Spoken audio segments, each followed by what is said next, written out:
Pessoal do primeiros anos, tudo bem? Eu sou a professora Ronise Midori e vou falar com vocês sobre o que zera uma produção textual na redação do Enem. Eu sei que vocês conhecem a redação, principalmente no primeiro ano, pela pressão que essa matéria exerce sobre vocês, porque é uma matéria que tem muito peso, porque na redação do Enem vocês sabem que a pontuação é muito grande. E aí, a preocupação com a redação em relação ao terceiro ano é fazer a formação de vocês para que vocês tenham bastante base, tanto de argumentativa quanto de conhecimento estrutural. E aí, hoje eu trouxe para vocês o porquê dessa preocupação. Vou começar falando para vocês o que zera uma produção, tá? Esse material foi tirado da cartilha do participante e foi tirada também dos estudos que o INEP fez, tá? Para os professores. Então, eu trouxe algumas coisas aqui que os professores que já fizeram o curso passaram, relataram, e coisas que a gente observa quando recebe as diretrizes para fazer a correção, tá? Então, a primeira coisa que você precisa saber é que você precisa conhecer essas cartilhas que eu falei. Primeiro saiu o edital com as datas, se você paga ou não, como é que vai ser, se vai ser presencial, se vai ser digital, que é o caso deste ano. E depois tem a cartilha do participante, que é esse aí que está do lado, tá? Que esse modelinho que está do lado, que ele é digital.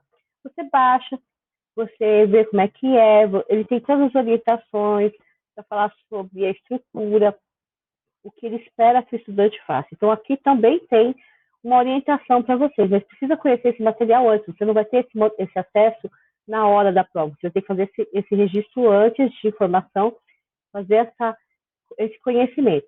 Para quem está indo este ano treinar, é bom também saber isso tudo antes, porque quanto mais você conhece, mais domina os aspectos do edital e da cartilha, melhor você está se preparando para o dia do Enem.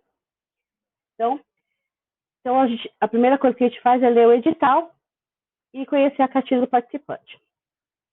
Durante os pontos de observação da sua redação, nós temos 3 pontos que prejudicam a redação. Os pontos em branco, tá? Eles anulam a redação sem passar pela banca. Ou seja, se você não escrever nada, precisa estar realmente em branco, 100% a página da redação em branco, e texto insuficiente. Texto insuficiente é mínimo de 7 linhas, né? Então, assim, você tem 7 linhas, 6 linhas, é texto insuficiente. Você não consegue fazer um texto argumentativo, apresentar o problema, argumentar sobre o problema e fazer uma proposta em 7 linhas. Então, é texto insuficiente. Isso não passa pela banca. Bateu o olho ali, não tem esses 2 itens, foi confirmado, você já está anulado, já tirou 0 na sua prova. Os pontos em vermelho são pontos que ganham uma penalidade, né? E conforme a penalidade você pode zerar, ou que realmente zera a sua prova por algum motivo dentro desses aí. Prova assinada, desenho, número, sinais gráficos, recurso explícita, anulação proposital, texto ilegível e texto predominante em língua estrangeira. Isso também entra como ponto preocupante, porque se o corretor não tiver conhecimento daquilo, não entender por que você está usando aquilo, se tem uma palavra em português, ele vai acabar considerando o seu texto sem domínio da língua portuguesa, que é uma das competências que é necessária no teste de redação. Aí tem algumas outras penalidades que acabam gerando pontos de confusão, tá? E que você tem que tomar cuidado para não fazer, para não correr o risco de anular. Pode ser que alguma pessoa ou outra acabe anulando, outras passem, mas você corre o risco. Então, eu trouxe aqui como pontos de penalidade de grande importância. A cópia anula a sua questão e a fuga do tema ou a estrutura também. Então, quando a gente fica lá, começa assim, tem isso, precisa disso, precisa daquilo, essa característica do texto, é importante que se você não tiver a característica do texto, você não tem a estrutura textual. E aí você faz uma fuga do gênero. E isso já predomina um 0 na sua redação. Então vamos lá. As situações que primeiro levam a 0, antes de passar pela banca, é o em branco, né? Vocês podem ver, essa é uma folha de redação. Então vai estar mais ou menos desse jeito aqui, tá? E depois o texto insuficiente. Aqui ele tem 6 linhas. Por mais bonito que seja a letra, por mais interessante que esteja escrito no parágrafo, ele é insuficiente porque não passou da 7ª linha. Tem que ter 7 para mais, tá? Mesmo assim, em 7 linhas é impossível escrever um texto. Então, tem que ter muito mais, pelo menos umas 15 linhas, tá? Posicionamento da linha de critérios. Então, os tipos de anulação em vermelho, que eu falei para vocês, né, é o que primeiro vão anular, vão gerar a sua redação. A cópia, a fuga do tema e o não atendimento à estrutura. Então, o tema, a estrutura, e se você colocar coisas que não tem nada a ver no meio, só ali para fazer para ocupar espaço, também vai zerar a sua redação. Que é o caso da receita do miojo e do hino de futebol, que o rapaz colocou para encher a redação para dar a quantidade de linhas necessárias, e acabou que ficou uma parte desconectada. Isso também zera a sua redação. Ao participante, é importante saber que você precisa escrever um texto legível, isso é o que manda o edital, tá? Legível, então a letra feia, a letra horrorosa, a letra de qualquer jeito, vocês não vão poder deixar, então tem que treinar. Estou pegando no pé de vocês desde o 6º ano, para que vocês escrevam direitinho, para que vocês tenham uma letra legível. Não é letra bonita, porque letra bonita não é problema. Letra feia também não é problema. Eu preciso ler e entender quais são as letras, tá? Legível. Língua portuguesa, sem excesso de outras palavras de nacionalidade diferente. Mais de 7 linhas e que não sejam cópia. Compreensão do tema da redação e dentro do tema, para não fugir do que você tem que falar, o tipo do gênero que você tem que falar e não pode respeitar a situação de comunicação da prova, né? Então, recados, trechos, a questão dos direitos, nada disso você pode infringir, tá? Então, é importante que vocês conheçam isso primeiro. Então, vamos lá. Prova assinada. Se eu faço qualquer tipo de assinatura, e eu trouxe vários, mesmo que eu rasure a minha assinatura, eles consideram que eu tentei, de alguma forma, marcar a minha prova, e isso zera a minha redação. Por quê? A banca corrige sem saber quem é a pessoa. Se eu assino, eu posso configurar uma tentativa de influenciar. Então, eu estou tentando influenciar a pessoa. Ou eu estou fazendo isso por algum motivo que para a banca pode configurar fora do que é justo para todos. Então, não assine, não faça nenhum tipo de marcação na prova, tá? Desenho. Desenho aqui, desenho lá, emoji, desenho no título, nada disso é motivo para você fazer na prova. Todos esses desenhos significam também algum tipo de desvio daquilo que você precisa. Se você precisa fazer uma seta, um asterisco, né? Algum ponto para pontuação, né? Para indicação de algum item, dependendo do que você vai escrever, você pode até fazê-lo. Porém, desenhos ou emojis, tá? Não devem ser utilizados. As meninas, principalmente, que gostam de ficar enfeitando o título da redação, esse é o momento de evitar isso, tá? Números. Eu me atrapalhei e fiz o rascunho de matemática ou de uma questão de física na prova de redação. Isso anula automaticamente a minha prova, tá?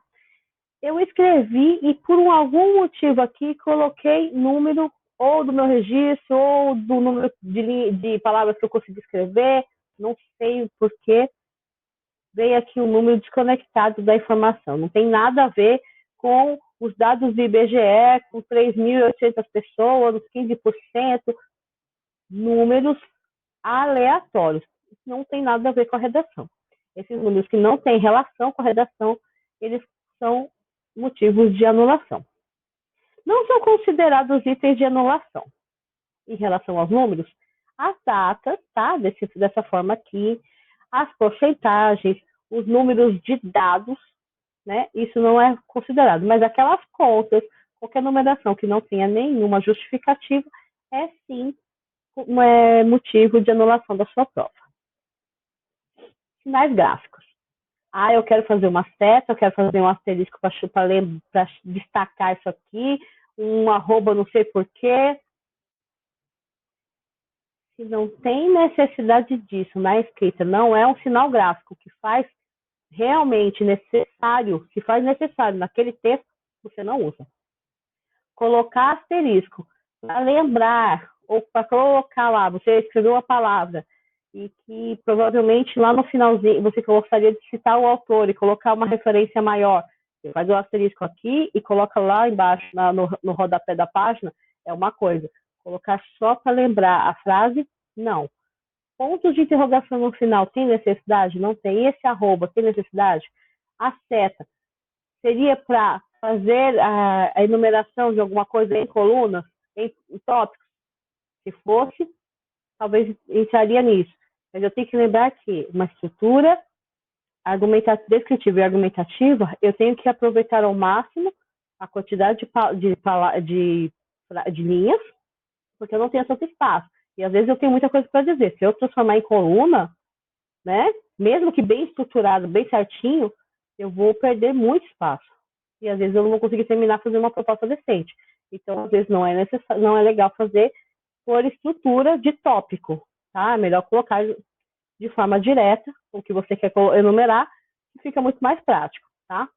Então, lembre-se que sinais gráficos só devem ser usados dentro da necessidade ortográfica e sintática deles, tá? Anulação proposital. Rasurei tudo, aí fiquei com aqui muito menos do que a quantidade necessária. Não tem como a pessoa argumentar e fazer uma proposta aqui, então eu rasurei da primeira até a 23ª e depois 1, 2, 3, 4, 5, 6, 7 linhas, mas eu não consigo estruturar o meu texto de forma que vale a pena uma argumentação. Então, aqui já zerei. Esse daqui também é uma anulação e esse também é um outro tipo de anulação proposital. Você tem consciência de ter feito. Uma recusa explícita de escrever. Você vai lá e resolve sacanear porque você, dentro daquele texto, você resolve ser engraçadinho. Tem momentos e momentos, gente.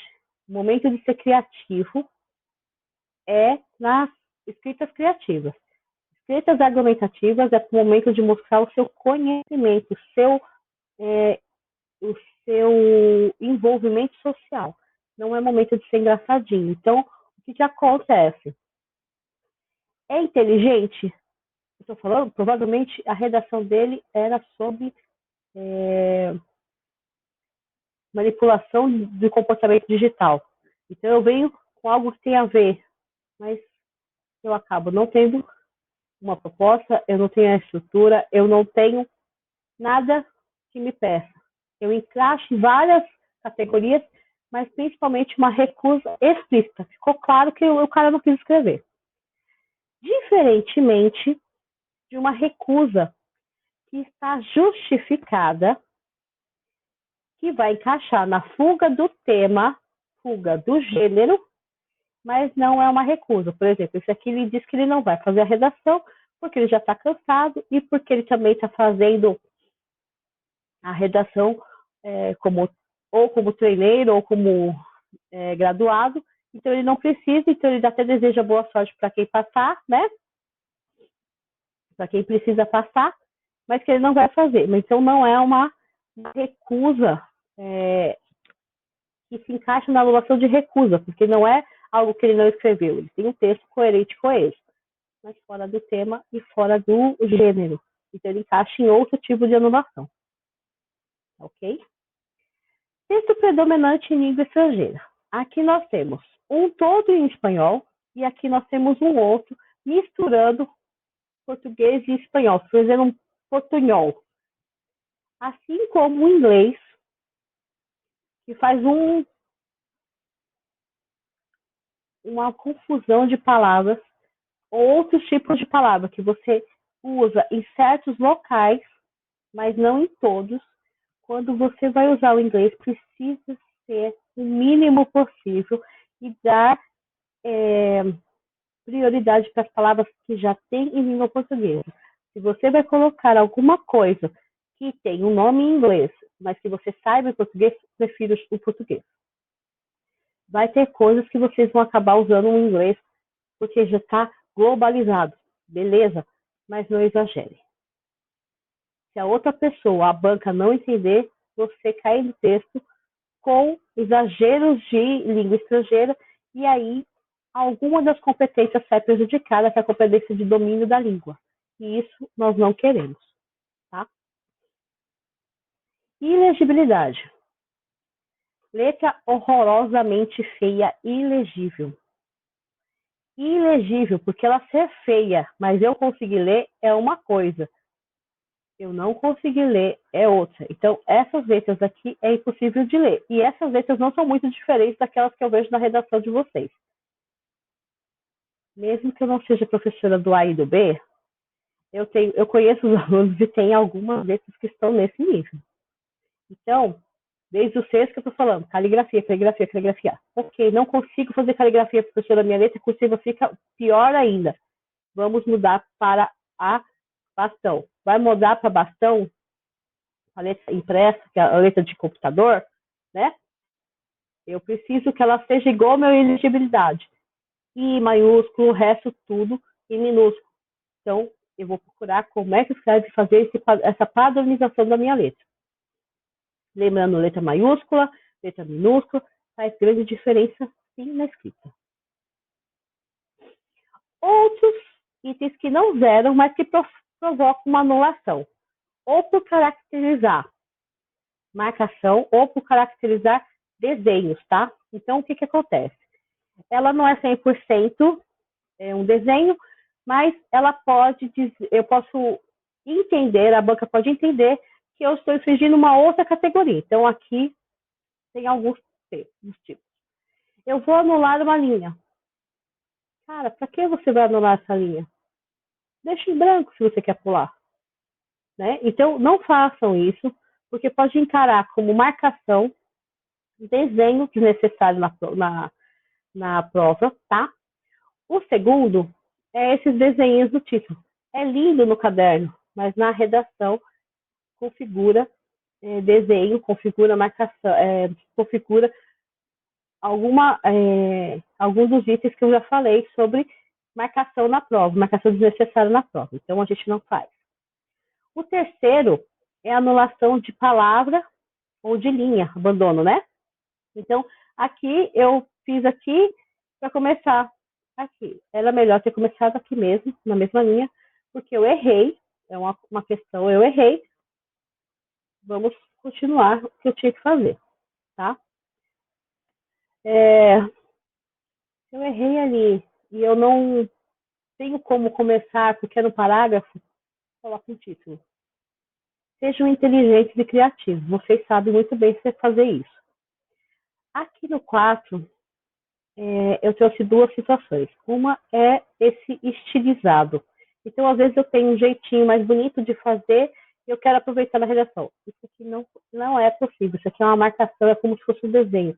Porque isso não existe na escrita. Qual é a forma certa? Só um tracinho e o ponto. A bolinha do i. Bolinha não é marcação, ponto. Pontuação de i é essa daqui. Bolinha não existe. Bolinha é para fazer narizinho de cachorro no desenho, tá?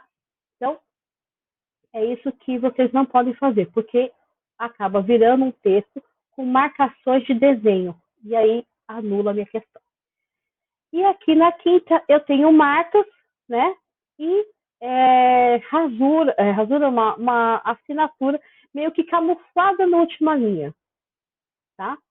Às vezes, se a minha prova já tem isso no original, eu vou chamar o fiscal.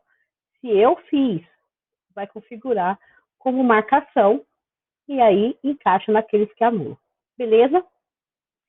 É um pouquinho de bastante informação, mas é mais para vocês conhecerem, para poder entender por que a gente pega essas no de vocês de algumas coisas. Cópia. Copiar redação é algo que passa na cabeça de 80% dos alunos. Eu vou lá no texto motivador, copio o trecho e encaixo aqui no meu. Eu vou usar o texto motivador. Vou usar a proposta da redação. Mas não com as mesmas palavras. Eu não posso copiar. E se você olhar aqui, ó, 64,7% das pessoas de 10 anos ou mais, exatamente o que está escrito aqui. Não posso fazer cópia. Passou de 3 palavras iguaizinhas, idênticas, do mesmo jeito, já é considerado cópia, tá? Para que vocês não caiam nisso, porque é difícil não copiar um texto que às vezes está bem na nossa linguagem, é preciso conhecer a língua portuguesa, sinônimo, paráfrase, né? E aí eu posso utilizar de alguns recursos que a gente já estudou no 8º ano, tá? Eu tenho certeza que de lá para cá vocês usaram muito, que é a paráfrase, síntese de trabalho, de trecho, síntese do resumo do texto todo e uso de palavras-chave como base oracional. O que eu faço? Eu pego a palavra-chave, que é aquela lá, e a partir dela eu formo a frase.